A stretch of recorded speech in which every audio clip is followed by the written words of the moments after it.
Welcome to today's video. We're going to have a little look at the contribution that Baroness Jones of Moulsecoomb, I'm sorry, I'm still not sure how to pronounce it. I really didn't want to speak today because whatever I say I'm going to get abuse. But I have been so incensed by some of the contributions today, and I would just like to point out in an absolutely non-specific way that the majority of speakers have been male, and they have spoken against the amendment. The two women who've spoken, or the two two women have spoken for the motion because they perceive there is a problem. Now, my party's policy is that trans men are men and trans women are women, and I don't have a problem with that.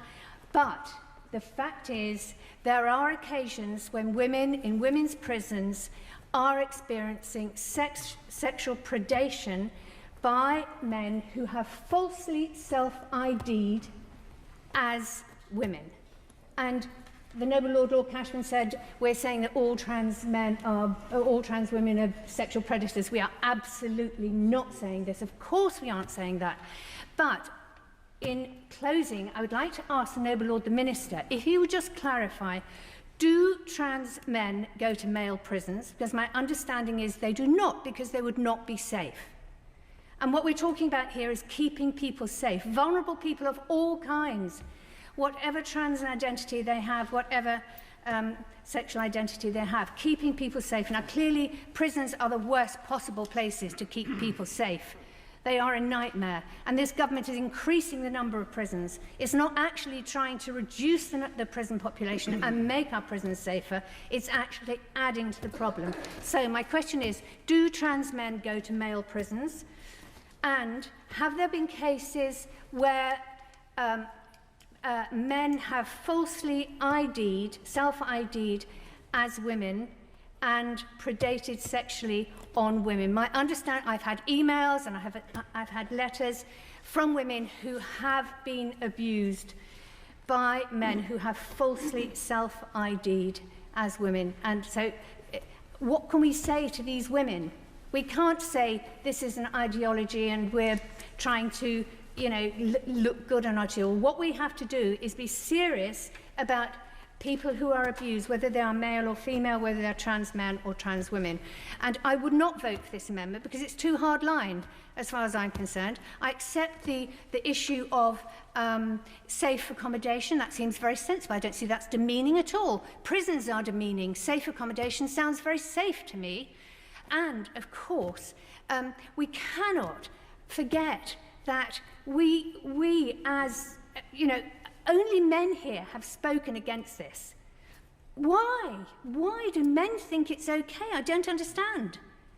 You are actually ignoring the fact that some women are predated upon, and sometimes there might be, I don't know, perhaps they're not telling the truth. I have no idea, but I rather suspect that they are. And so please, can we just think about the vulnerable people and stop being so ultra-sensitive and supposing that we're all getting at everybody?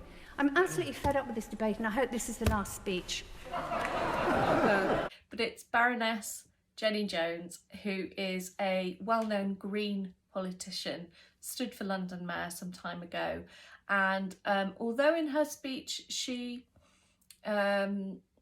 allies herself, as you would expect, with Green Party positions on this issue, which are not in complete alignment with where I am in this instance, I really appreciate her support for women's rights and the fact that she's prepared to stand up in the House of Lords and bring attention to the fact that women are speaking out. We are not happy about our rights being removed.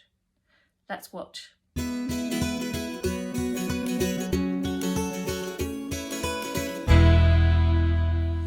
Thanks for watching that video. We're at the end of the positive contributors to the debate moved by Lord Blencathra regarding his Amendment 97ZA. What we're going to do next is we're going to look at the people who made negative contributions, people who disagreed with Lord Blencathra's amendment, and these are the people that we need to persuade. So I'll look forward to seeing you for the next video.